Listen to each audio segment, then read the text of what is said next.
So good. If I had $1 for every time someone asked me what this breakfast was, I'd be a very wealthy man. Now, it might not look the best from where you're sitting, but it tastes amazing. It's nutritious, it's delicious, delivers the goods, but I'm gonna go over that in another video. This one, we're gonna talk about the things that I wish I knew before I started training. And there's probably a lot of things, let's face it. If we all sat there and we were asked, what do you wish you would have knew before you started training, or what do you started your job, or whatever it might be, hindsight's a great thing. So I'm gonna go through a couple of main things in this video with you that are paramount, or that would have been paramount to know before I started training. The things that if I could go back and chat to my younger self, these are the things that I would have said, hey, get this stuff under control, nail this stuff, and the rest will come. So this is not necessarily going to be in sequential order of importance. This is just me spreading some knowledge, speaking about what comes to mind, and pretty much going through all those things that I wish I would have knew before I started training. And once again, there's a multitude of little things, but I'm going to talk about the main topics based on where I am now. And I know that in the future, 5 years from now, 1 year from now, I'll look back and there'll probably be other things. So these vlogs are designed to be a little bit more fun, flexible, raw. They're a little bit different than the podcast in the fact that it's me just having a chat to you guys and giving you my knowledge and my best experience today from what I've learned from my peers, my professionals, and my just time and hours with working in the gym and with clients. And that experience sometimes is invaluable. So if you can take something away from it and you can apply it to your own training, to your own life, and you can benefit from it, then I'm happy my job has been done. And if you enjoy these videos as well, then that's even better. And we've got some more exciting and engaging content coming up too. Okay, so let's get into it. The first thing I wish I would have knew is how important sleep was, because when I was young, I never really slept great. Like, I didn't have insomnia and I don't have narcolepsy or anything like that, but I would often, I find it hard to get to sleep. I'd be tossing and turning, etc. Sometimes it'd be good night's sleep, sometimes it'd be bad night's sleep, etc. And now that I've done more study and I had more experience, I understand the reasons why I didn't have good sleep, or perhaps I didn't have good sleep. And they were the typical teenager things, like I was up on my phone, I was texting friends, etc. I was exposing myself to a lot of blue light, watching TV really late, bright lights in my room. Or things to that effect. I didn't read back then before I went to bed. I wasn't interested in anything like that. Staying up late was kind of cool. You wanted to watch TV shows and stay up and talk with your friends, whether it was online or whether you wanted to go out, etc. So there was all those little things. I also used to eat a lot of food right before bed, and there's nothing wrong with eating food at night. Let's just nip that in the bud. But eating food or a lot of it before you go to bed, just any time where you're going to do working out or something that the body's in a different state, if you tell your body, hey, here's all this food, it's going to want to digest it. So having a big belly full of food and then going and lying horizontal, as you probably know, is not the smartest idea. So I think it was just these multiple things as well. And now that I understand these principles of creating a relaxing atmosphere, reading, having low light before you go to bed, not having super high calories or something that's going to sit heavy on the stomach before you go to bed, and learning to unwind and being in a stronger place mentally really, really helps. So sleep is something that I wish I could go back and tell myself, hey, it's really important, and if you want to grow, you've got to get enough sleep.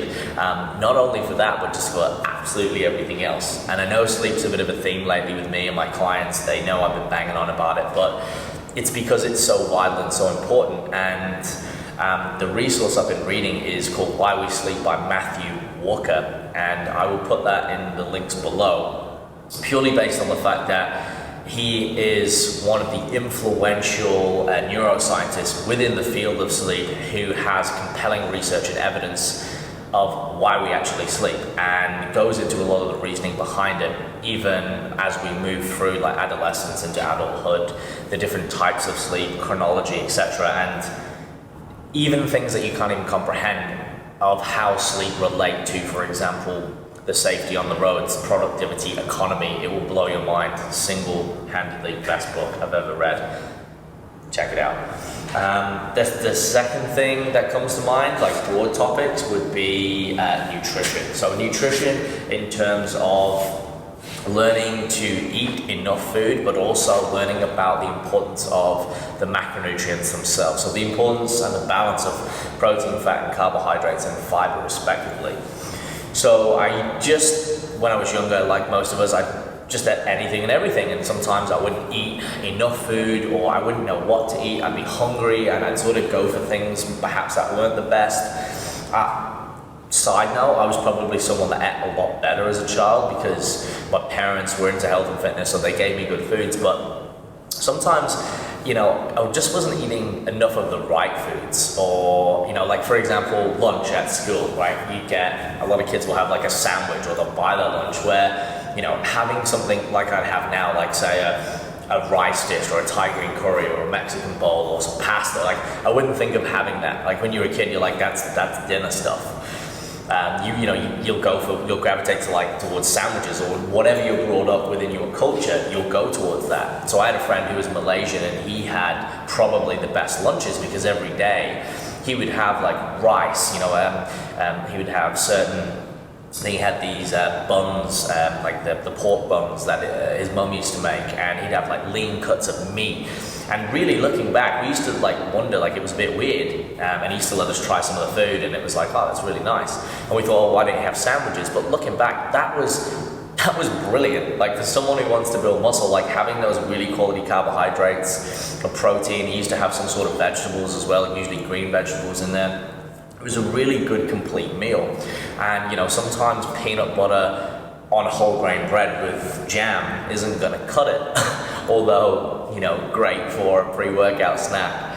Nothing wrong with those foods at all, but again, for lunchtime, perhaps not the best source of nutrients, especially when you've only got one sandwich, you're left feeling pretty hungry and unsatiated. So it would have been making smarter food choices, having an awareness around foods, and then the biggest one would have been learning to track my foods, congruent to that I wanted to get bigger. So if I'd learned to track my foods and what my body needs and got into that rhythm on that habit, and not having the fear of, I've got to track, these foods, and it's going to be terrible, it's going to be so hard. And a lot of people, you mentioned tracking, and they're like, I don't want to track my food. And it's like, look, tracking food is a tool. It's not forever, and it shouldn't be. Single-handedly tracking your food, when done correctly, is a powerful and valuable tool. When done wrong, it can create more harm than good. It can create eating disorders, etc., etc. And that's not what we want. But when we start off, it's a good tool to implement initially once we've got the basics, consideration, recommendations down, we've got some structure and habit. I'm not saying it's for everybody. Some people, we have to take different strategies. But for someone who wants to, improve their body composition, if we can measure it, we can manipulate it. So it would have been going back and learning to track in a sustainable and enjoyable way. And then I could have been much further ahead because I could have had that knowledge and then started to eat intuitively and improve that intuitiveness a lot better, which would have improved my results, not only the way I felt, but the way I looked as well, without being bloated, etc., etc. So energy balance, learning a little bit about that, and again, making smarter food choices would have been paramount. The third thing would have been in the realms of training. And what I mean by that is training intelligence. So it would have been nice if I could have sought out a coach that could have taught me how to do these big movements early on, safely. So I was quite fortunate. I trained with my dad. My mum and dad always trained, as I mentioned, and my dad brought me and he showed me the ropes. And fortunately for me, he'd made a lot of mistakes in the past around technique, so he had really good form. So something I'm generally renowned for is my form, my technique, my skill acquisition. I like to master those things, and I like things to look aesthetic, but I like to get the most out of a movement. And I'm a big believer in that because, one, it avoids injury, but also, not only does it improve the way you move, it improves the activation and the results you're going to get. So for example, instead of getting, say, 80% out of the movement, if you do it correctly, you might get a larger percentage out of that movement. And each weak link in the chain, if you like, or if you have a battery, there's a leak in energy, you're not using 100%, then you're not making the best use of your time. So I'm always about like optimizing that efficiency and effectiveness by improving skill acquisition for those reasons. So it would have been nice to have a coach that I've found or I've had the pleasure of working with, and my peers in the industry, amazing lifters, to show me, hey, look, this is how you lift, these weights through these movements, and this is why, and this is how you tweak it, and here's a little bit of science without overwhelming me. And I could have started to build on those big foundations and use those big movements rather than perhaps gravitating towards the smaller isolation exercises and not doing the movements correctly. For example, when I was studying at Wintec, which is like a polytechnic back in New Zealand, in a place called Hamilton, I enrolled in so master's students and PhD students, for those watching, they always need students to participate in studies so they can create their log work, the name is theses, etc. The names are bewildering me right now. So they need students to create this data so they can present these studies and they can obviously improve their qualifications and experience. Now, me and a friend, I met a couple of boys on the first day who were really into lifting, which was great, and I was quite young and they were a bit older than me, and they said, hey, do you want to enroll? They're doing this study based on, it was speed and overspeed training, whether you could improve explosive power using banded, resistance-based band exercises in the squat, etc. So anyway, first day rolls around, we got to do a squat. I've kind of done one before, but I'd never been shown, so I had it sort of down, and then we had to do a deadlift, a bench, and there was a few other movements. So I'd never done a deadlift before, and I went to do this deadlift, and this master student was like teaching me how to do it, and I pulled my back out. I was 17 years old, turning 18. I was 60 kilos, so 220s in the bar, and I pulled my back out, like for literally like a couple of reps, pulled my back out. I was being facilitated by a master's student, someone who was so overqualified apparently at this point, and had spent years lifting before even studying, and he couldn't even teach me how to do a deadlift. Now that's a story in and of itself, which the moral of that is sometimes just because someone's highly qualified doesn't mean they're good at what they do. However, that could have been a serious back injury there and then. Had someone showed me properly, had someone introduced me to that properly, not only would I A, avoided injury, but two, I would have had a better experience and relationship and able to build on that and actually get a lot more out of the movement. And a lot of people fear deadlifts and squats and these big compound movements, and they can often get a bad rap, but the irony is that these are some of the movements that not only will help you achieve a functional, more well-rounded physique, but they will actually strengthen those areas which are weak in a lot of people and cause injury, which I think is quite interesting and comical. But again, when completed wrong, very dangerous. When done correctly, absolutely phenomenal for the body. Whether you're just wanting to improve, your longevity and your functionality, or you're wanting to improve your muscle mass, your strength, etc., etc. Now the second part to that is what's even more entertaining is I went back to the gym I trained at so I lived in a nearby town about 30 minutes away, and there was a power lifter there. He was a horse dentist and a power lifter, and he used to always train with the dress shoes, and I was like, why is this guy training with dress shoes? And basically he was using it as a heeled shoe, and he was about 50 years old, lovely guy, just shredded, great physique, and he was into Olympic lifting and powerlifting. which I now understand obviously a lot more. And I sort of approached Paul because I knew him, and my dad introduced me to him. I said, hey Paul, I was doing this deadlift a couple of weeks ago, and this is how it was shown. I pulled my back out, I'm kind of scared to do them again. Anyway, he showed me how to do them, and from that day forward I'd never had an issue. And now I've obviously refined the process, but it just shows you that someone with no qualifications and just a whole lot of experience, who was actually passionate and quite capable and competent, could teach me better than someone who had all these qualifications and supposedly all this experience in a controlled elite setting, and yet that's the difference. So I think there's two things that come out of that one. One is learn to lift effectively, learn to lift properly. Find a good coach who A, leads by example, and B, can do it for other people. But also as well, don't always gauge people based on their qualifications. Okay, judge people on what they do, not what they say, or what's on paper. Look at what they've done for other people, listen to what they've done with other people, ask other people that they've worked with, ask themselves, look at what they do themselves. Usually there's a couple of red flags in there. If A, they're not leading by example, or they've not been able to do it for other people, and perhaps there's mixed reviews, and there's always going to be good and bad, but people are not generally saying good things. That might be a bit of a warning sign that that person might not be the best to approach about the situation.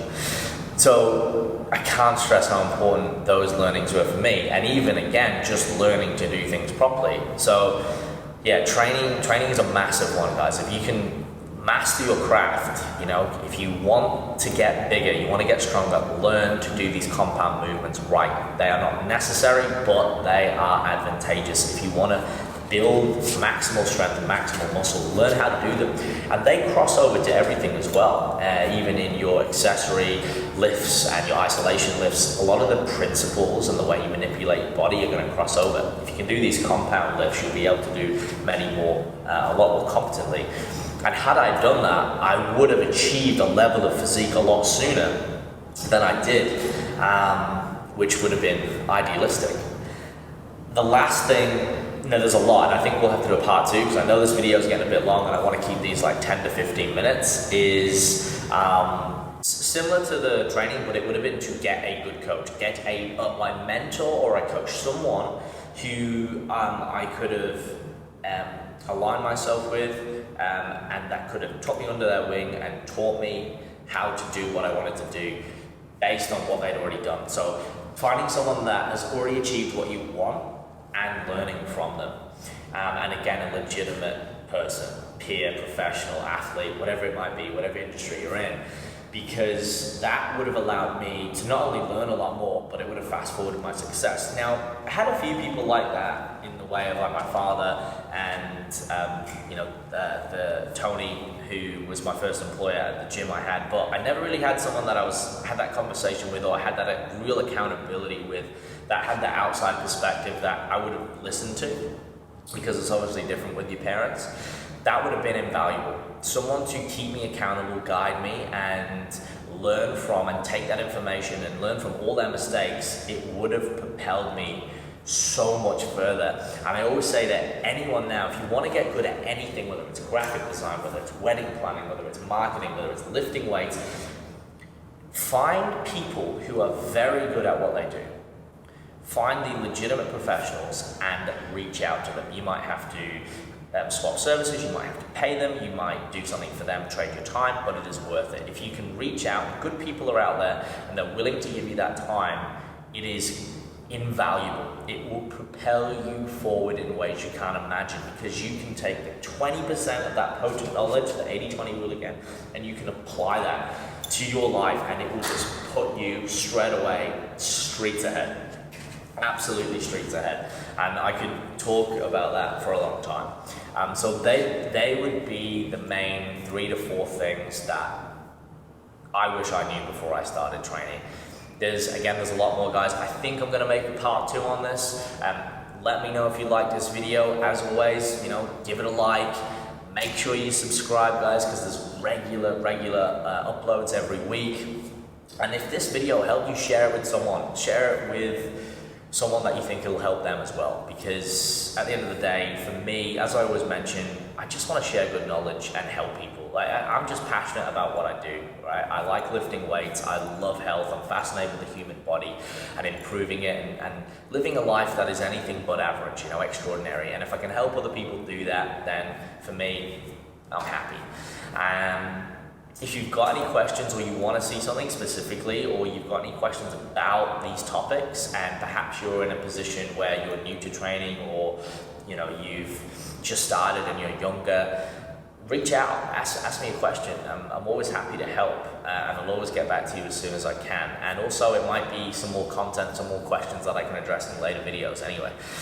So I'm going to leave it there. I'm going to wrap it up for now.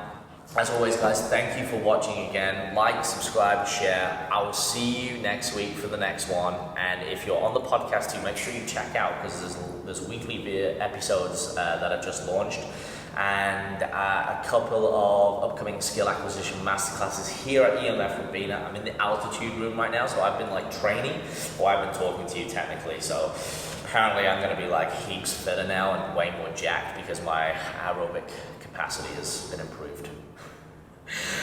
Alright team, I'm going to wrap it up. Thanks again for watching. I'll see you next week, and as always, stay fearless.